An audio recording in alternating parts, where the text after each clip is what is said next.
To begin with, you're just going to need some treats that your cats like. You can use a clicker. If you don't use one, it'll still work as long as you deliver the treats in the right place and fast enough.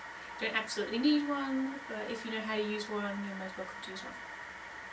If your cat knows target training, you can get your cat onto the spot with a target, or you can start with luring. I'm going to start with luring just in case people don't know how to use a target with their cat. Now, the spot that you want to use for a mat is good because then you can move it to their carrier or move it to the kitchen, but you could use anything. You could use a book or anything with a different texture from the floor is generally good, and sometimes the higher it is, the easier it is for the animal to distinguish from the surrounding terrain. So what we'll be doing is building up a reinforcement zone on the place. So we're just going to make sure that the animal's ready to learn. So I'm just going to give her an initial reward to let her know that we're working. And then I'm going to lure her onto the place. Now, to begin with, you might only get 1 or 2 feet on, and that's fine.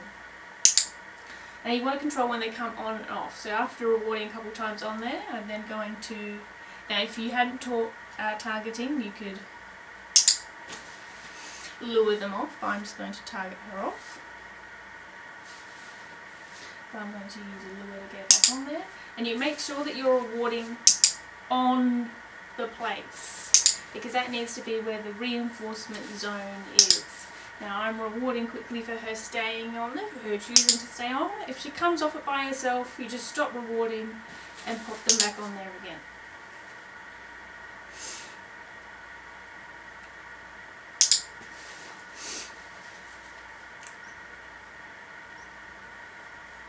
So if you were to click and the animal was to walk off, still just lure them back onto the area and reward them there. Don't reward them in the wrong place, even though they might have walked off in the meantime.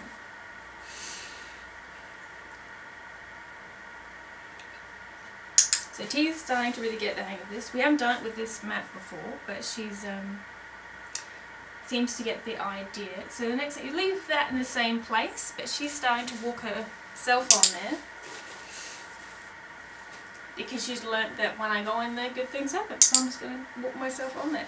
Now, if you have a older animal, generally sometimes it takes them longer to offer behaviours because they might have been corrected in the past for offering behaviour that wasn't wanted. So you might have to work longer on building up a reinforcement zone with an older animal that is less likely to offer behaviour. They tend to be sometimes less optimistic.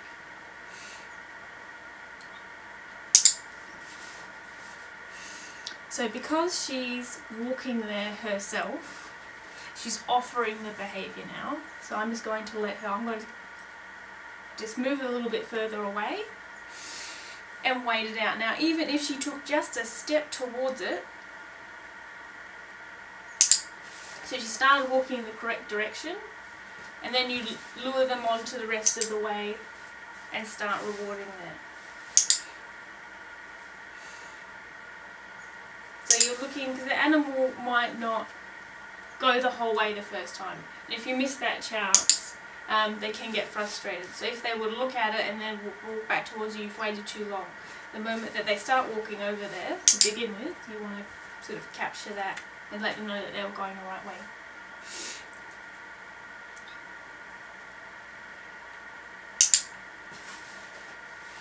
So because she was quite successful at that, I'm going to move a little bit further away again.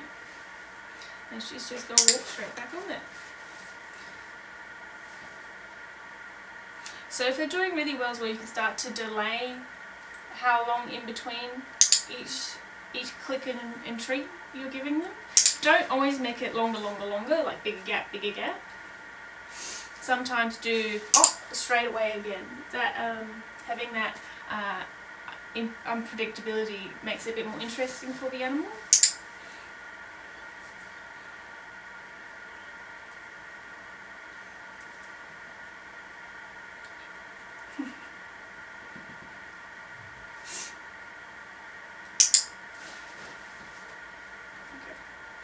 So now that she's reliably doing it, I'm just going to hand cue her to go on there.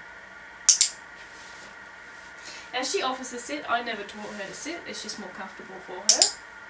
So she chooses to do that.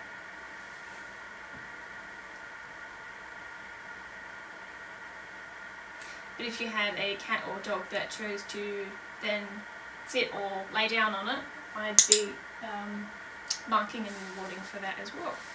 Because in the end, it's a prolonged behaviour, so you want them to be comfortable.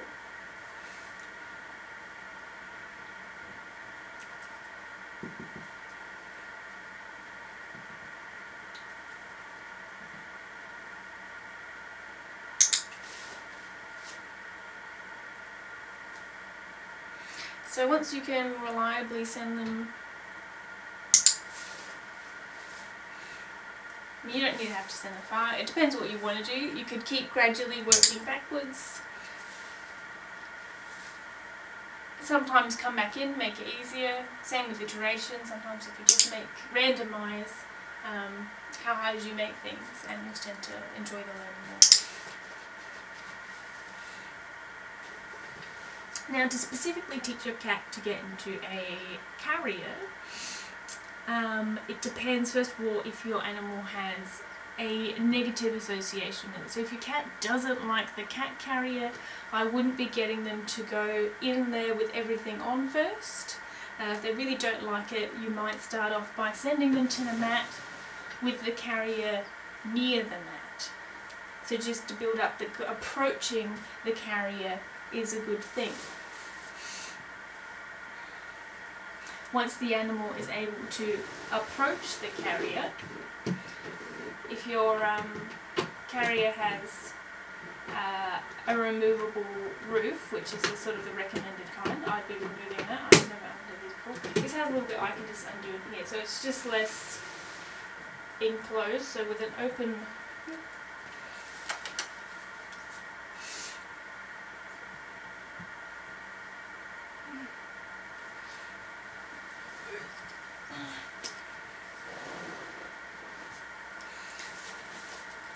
so send them in with everything open. And if you had again a very shy cat of this, I'd be removing the whole top of that to begin with.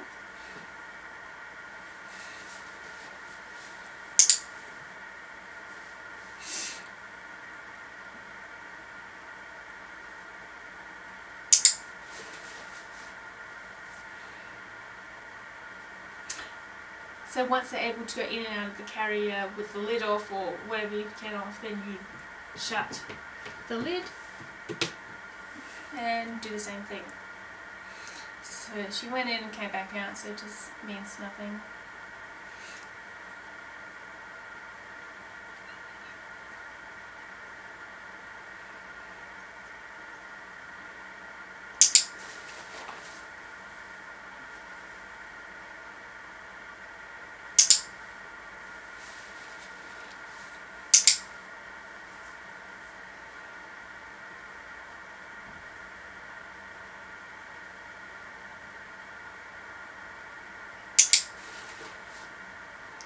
So once they're really comfortable going in and out of the carrier, with the door open, you then want to introduce closing the door as well.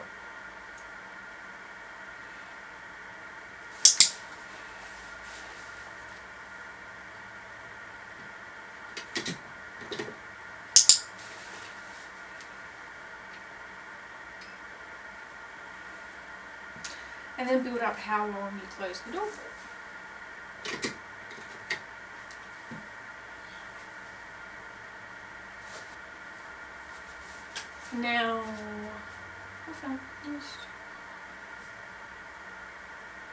Now, when you're done training with your animal, it's good to give them a cue that says that we're finished and there's no more training to come. It can be quite frustrating for animals if they're not sure whether or not they're still working for you or not. So once you've done your session, make sure that you have something that you do at the end of every session. You put everything away. Mine is just empty hands and I say all finished. And that lets her know that she's not working anymore and she can go back to being a cat.